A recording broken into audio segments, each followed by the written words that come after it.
وإذ قلنا ادخلوا هذه القرية فكلوا منها حيث شئتم رغدا فكلوا منها حيث شئتم رغدا وادخلوا الباب سجدا وقولوا حطة نغفر لكم خطاياكم وسنزيد المحسنين. Pada lafal bacaan wa idz qulna dkhulu, kita perlu memperhatikan teman-teman pada lafal huruf zal ini ada beberapa kesalahan yang sering terjadi pada pelafalannya, yaitu yang pertama memantulkan huruf zal, kesalahan yang sering terjadi. Contoh bagaimana? Wa idz qulna itu memantul. Yang kedua, menggantinya dengan huruf zai. Wa iz qulna itu sering terjadi yang kita dengar dan yang kami dengar ketika ada beberapa di antara pembelajar yang belajar membaca Al-Quran, dia menggantinya dengan huruf zal. Huruf zai. Maka kita perlu hati-hati agar pelafalan huruf zal ini sempurna, maka kita harus mempelajari namanya makharijul huruf was sifat. Sebagaimana yang dikatakan Imam Jazari, fima yajibu ala qarihi an ya'lama qabla syuru'i awwala makharijul hurufi was sifat. Maka yang pertama adalah kita mengetahui tempat keluar daripada huruf zal itu.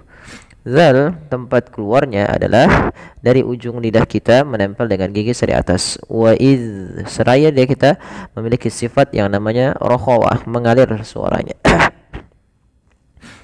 Kemudian pada lafal qul nadkhulu, pada lafal huruf dal di sini ditandai dengan warna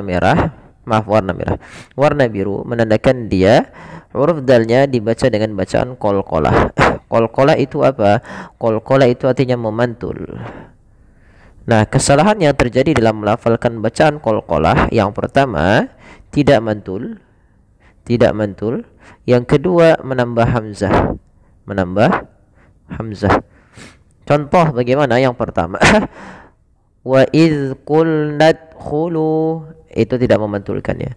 Yang kedua menambahkan hamzah, contoh wa idz qulna dkhulu. Nah, ini juga menambahkan hamzah, padahal tidak boleh menambahkan hamzah pada lafal huruf dal ketika dia qalqalah. Qalqalah kan ada beberapa ada beberapa macam. Salah satunya qalqalah sughra dan kubra. Nah, pada pelafalan huruf dal di sini yaitu dia qalqalah sughra. Maka kemudian pelafal udkhulu hadhil qaryah, pada lafal lu ha, kedua-duanya kita hukumi dengan bacaan mad tabi'i yang dimana dipanjangkan dua harakat. Lu kepanjangan dipanjangkan dengan huruf waw, ha dipanjangkan dengan huruf alif kecil yang ada di sini. Kemudian pada lafal al-qaryah, di sini ada alif lam, kita namakan dengan alif lam qamariyah.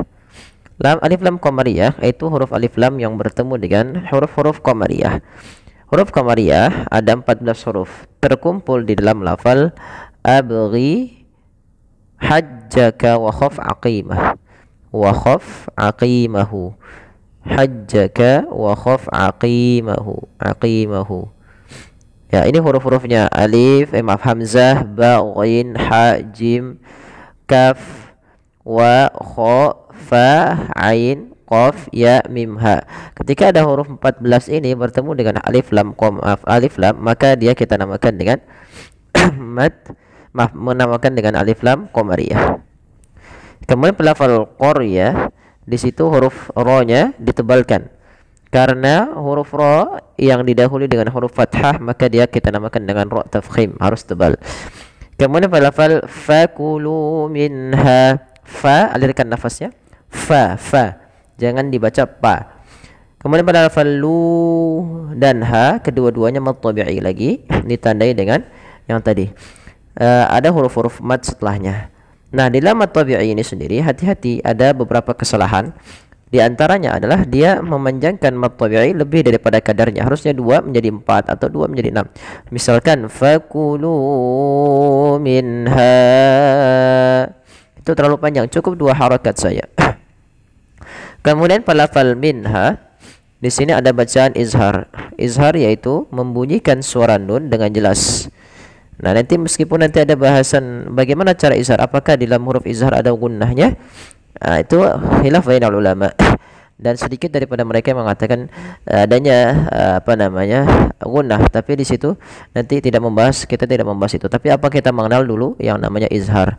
Izhar yaitu terjadi apabila ada nun sukun atau tanwin, an, in, un bertemu dengan huruf-huruf izhar. Huruf izhar ada 6, ya, terkumpul dalam huruf-huruf hamzah, ha, ain, ghain, ha, kha. Itu. Kemudian haitsu. Haitsu ada bacaan lin pada lafal ya sukun di dalam fathah. Kemudian syi'tum ragadaw. Ada hamzah yang sukun di sini, harus suaranya ditahan dan suaranya harus nafasnya juga tertahan karena dia sifatnya ada 2, sifat jahar dan sifat syiddah.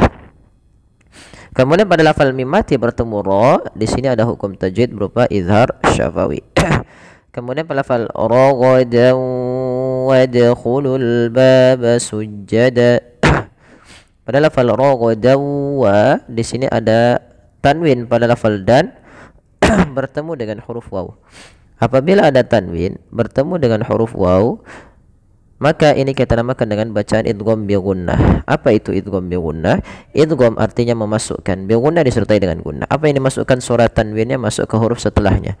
Kalau huruf setelahnya waw, maka masukkan tanwinnya ke waw dan ditahan dan dibunyikan dengan huruf waw. Suara nunnya hilang. Raghadan menjadi ragadaw. Yang kedua ditahan, yaitu dengan gunnah. Raghadan wadkhulul bab. Kemudian pada lafal wadkhulul bab, huruf dal sama, ini kita baca dengan lafal awal udkhulu tadi, yaitu bacaan qalqalah. Tidak perlu kita jelaskan panjang karena kita sudah membahas pada ayat yang pada kata yang sebelum. Kemudian pada lafal al-baba, ini sama sebagai al-qamariyah, yaitu di sini tadi abghi hajjaka. Kemudian pada lafal baba ada mad tabi'i fathah bertemu dengan alif, panjangnya 2 harakat. Kemudian sujjadan wa qulu, sama pada lafal sujjadan wa qulu ada bacaan idgham bi gunnah. Ditandai dengan apa? Ditandai dengan adanya huruf yang berharakat fathatain bertemu dengan huruf waw di sini. Ya. Maka cara membacanya sama seperti ragadaw. Pertama masukkan dulu ke huruf waw tanwinnya, kemudian ditahan sepanjang 2 harakat. Sujjadan wa qulu hittatun naghfir lakum. Kemudian pada lafal ku dan lu ada mad tabi'i lagi. Ku dipanjangkan dengan huruf waw sukun, lu dan dipanjangkan dengan waw sukun. Kemudian pada lafal hittatun naghfir lakum. Huruf ta, maaf, di sini ada huruf tanwin bertemu dengan na. Sama hukumnya sebagaimana ketika bertemu dengan huruf waw, yaitu idgham bi gunnah. Masukkan tanwinnya ke huruf nun dan ditahan suara nunnya. Kemudian pada lafal huruf ghain tidak boleh mantul. Nah, kesalahannya terjadi memantulkan ghain. Naghfir lakum, naghfir lakum. Nah, ini kurang atau salah karena huruf ghain tidak boleh mantul. Kemudian pada lafal lakum khotoyakum ada mim mati bertemu kha, maka ini kita namakan dengan bacaan izhar syafawi. Jelas suara mimnya. Kemudian pada lafal khotoyakum, ta dan ya sama panjangnya 2 harakat, yaitu dibaca dengan bacaan mad tabi'i. Kemudian wasanazidul muhsinin. Zi ada mad tabi'i kasrah bertemu ya. Al muhsinin ada alif lam. Ini alif lamnya sama yang dengan di atas, yaitu alif lam qamariyah. Dibaca jelas suara lamnya. Kemudian pada lafal ha alirkan kecil, jangan muhsinin tapi muhsinin. Kemudian pada lafal nin ada bacaan mad arid disukun. Mad arid sudah sering kali kami ulangi, yaitu mad yang terjadi disebabkan karena adanya sukun arid. Jadi sehingga teman-teman kalau membaca ayat ini di akhir itu baca dengan mad arid disukun, dan kita ngambilnya berapa? Yang 4 harakat. Boleh berapa harakat untuk mat arid? Boleh 2 harakat, boleh 4 harakat, atau boleh 6 harakat. Nah, bagi teman-teman yang mungkin baru mengikuti kami, silakan nanti bisa dicek ulang di video-video sebelumnya berkenaan dengan mat arid disukun dan semisalnya, yang nantinya insyaallah kita akan membahas sampai kepada bacaan qorib dalam riwayat Hafiz an Asim. Dan semoga Allah mudahkan juga kita akan membahas tentang ada beberapa beberapa saktat dalam riwayat Imam Hafiz dari jalurnya Imam Syatibi. Kemudian semoga juga nanti Allah mudahkan juga untuk mempelajari riwayat Syu'bah ya, yang nanti kita akan bahas juga di dalam pertemuan selanjutnya setelah kita menyelesaikan hukum tajwid selama Al-Quran di pada riwayat Imam Hafiz.